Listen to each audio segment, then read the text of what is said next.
श्रेयः श्रुतिं भक्तिमुदस्यते विभो क्लिश्यन्ति ये केवलबोधलब्धये तेषामसौ किलेशल एव शिष्यते नान्यद् यथा स्थूलतुषावघातिनाम्। श्रेय श्रुति का अर्थ क्या है? श्रुति का अर्थ है मार्ग। श्रेय का अर्थ होता है जो मार्ग परम लाभ देने वाला है।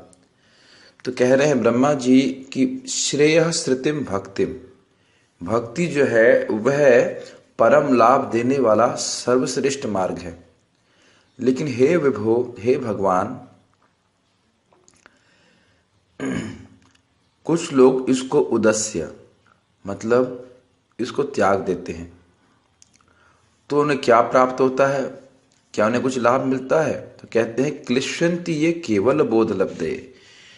वो बहुत बहुत तपस्या करते हैं, बहुत बहुत परेशानी उठाते हैं, क्लेश उठाते हैं और आत्मा का बोध प्राप्त करने के लिए।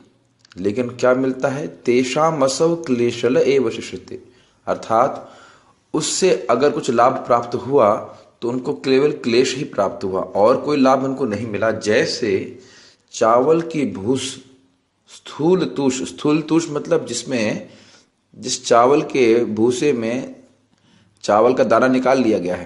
तो अवघाती नाम, आघात मतलब करना था, प्रहार करना।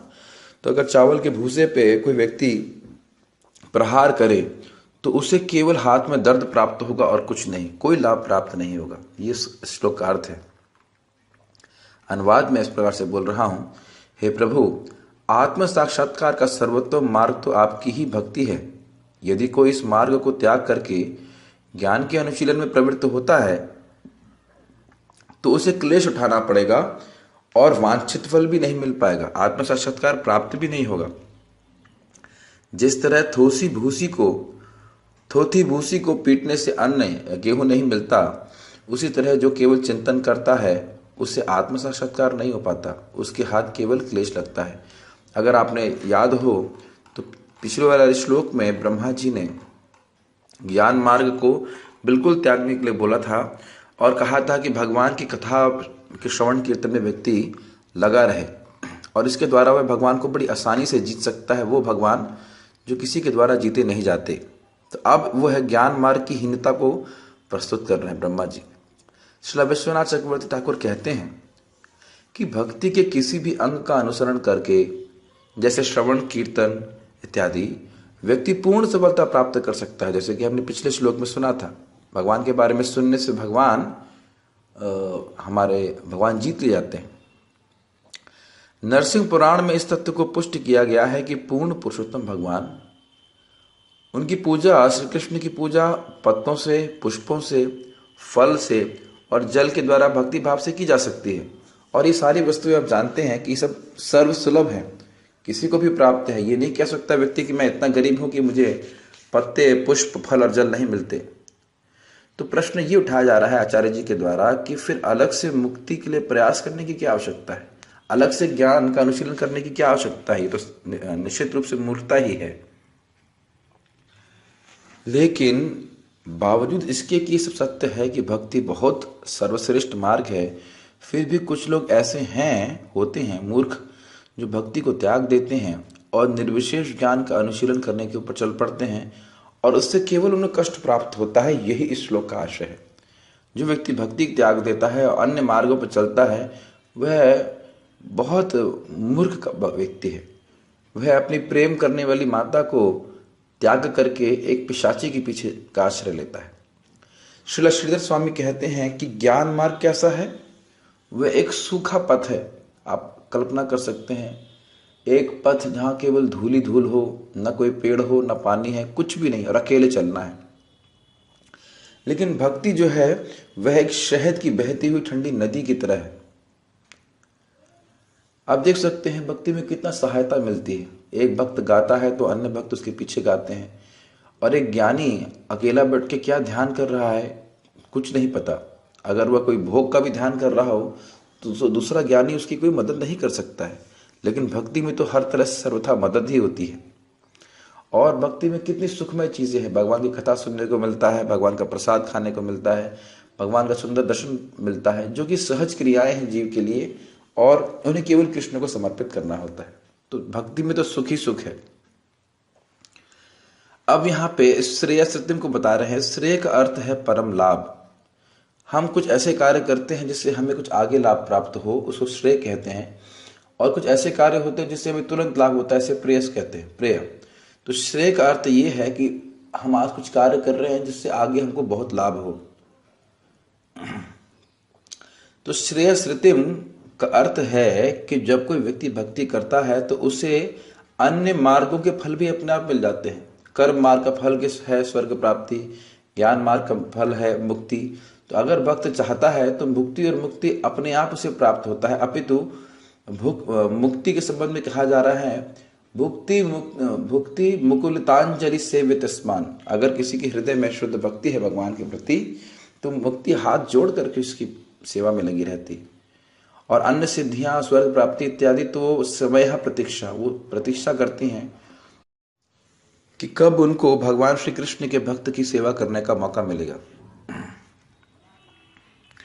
अर्थात जो व्यक्ति भगवान श्री कृष्ण की भक्ति कर रहा है उससे अन्य पथों के जो अच्छे अच्छे फल हैं वे अपने आप ही मिल जाती है। लेकिन वो ज्ञानी जो इस भक्ति के पद को उदस्य अर्थात त्याग देते हैं, जो कि श्रेय स्थिति का पथ है, परम लाभ देने वाला सर्वश्रेष्ठ पथ है, तो उन्हें कुछ भी प्राप्त नहीं होता, अर्थात केवल क्लेशल अर्थात केवल कष्ट ही प्राप्त होता है और कुछ नहीं मिलता। और ये कैसा है, जैसे कोई चावल के भूसे का बहुत बड़ा ढेर लगाए और उसको खूब मनोयोग से कूटे, मेहनत करके कि सोचे कि इससे चावल का दाना मिल जाएगा, लेकिन आप समझ सकते हैं उससे कुछ भी प्राप्त नहीं होगा, केवल हाथ में दर्द होगा और चावल तो प्राप्त हो ही नहीं सकता, चावल उसमें है ही नहीं। तो बुद्धिमान व्यक्ति को ब्रह्मा जी की बात सुन करके भक्ति का ही अनुशीलन करना चाहिए। श्रील सनातन गोस्वामी पाद क्या कहते हैं इसमें हम देखते हैं। कह रहे हैं कि पिछले श्लोक अर्थात ज्ञाने प्रयासे वाले श्लोक में, तीसरे नंबर के श्लोक में बताया गया था कि भक्ति से ही सर्वश्रेष्ठ फल प्राप्त होते हैं। तो वो प्रश्न उठाते हैं कि भक्ति के सर्वश्रेष्ठत्व का इस प्रकार से क्यों वर्णन किया जाना चाहिए, क्या जरूरत है भक्ति को इतना महान बताने के लिए। भाई आपने बताया कि ज्ञान के प्रयास को त्यागो और केवल भगवान के श्रवण कीर्तन में लगो तो उसे भगवान की भक्ति प्राप्त हो जाएगी, भगवान के चरणों की प्राप्ति हो जाएगी। तो इतना भक्ति को महान क्यों बोला जा रहा है, ज्ञान भी तो है, ज्ञान में क्या दिक्कत है। तो यह कह रहे हैं क्योंकि भक्ति को त्याग देने के बाद, अगर भक्ति को त्याग देता है और व्यक्ति ज्ञान के अनुशीलन में लग जाता है, निर्विशेष ब्रह्म अनुसंधान में, तो उसे केवल दुख मिलता है। ये श्लोक का मतलब है, दुख के अलावा और कुछ प्राप्त नहीं होता।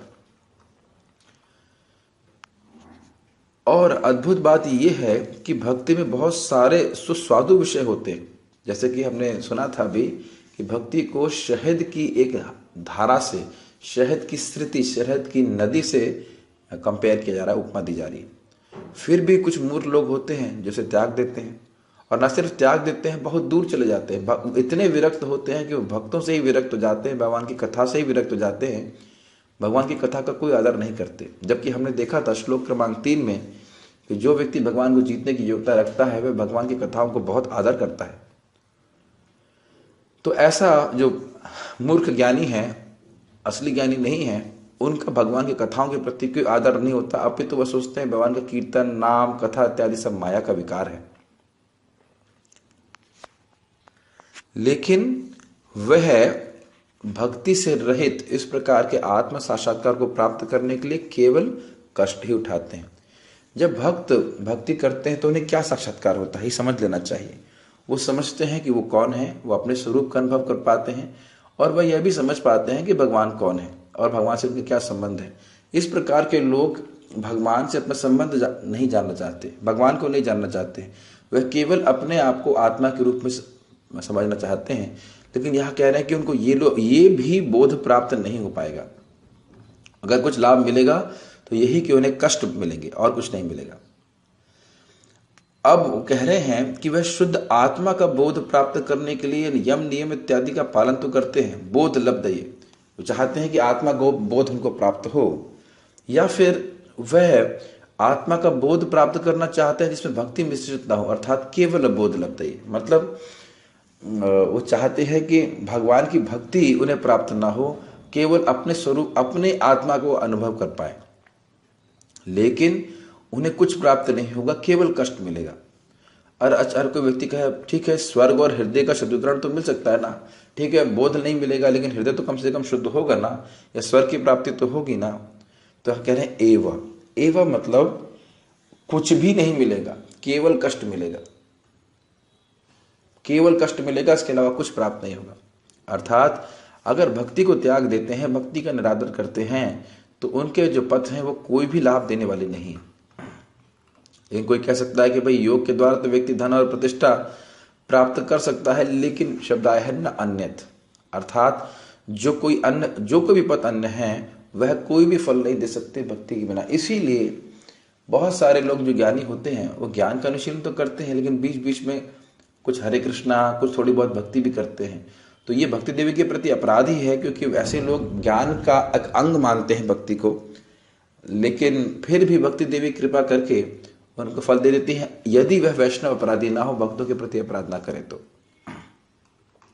उसी तरह आप देख सकते हैं कि कर्मकांड में भी भगवान विष्णु का नामोच्चारण करते हैं, उनके एक साइड में पूजा करते हैं, तो उससे लाभ प्राप्त होता है, अन्यथा कोई लाभ प्राप्त नहीं होता। भगवद गीता में भी हम सुनते हैं ब्राह्मण लोग ओम तत्सत बोलते हैं, तो उससे जो यज्ञ में कुछ गलती होती है वो पूर्ण हो जाती है, और ओम तत्सत जो है भगवान का नाम होता है। तो भगवान के बिना कोई यज्ञ कुछ भी संपन्न करेंगे तो वह लाभ नहीं दे सकता।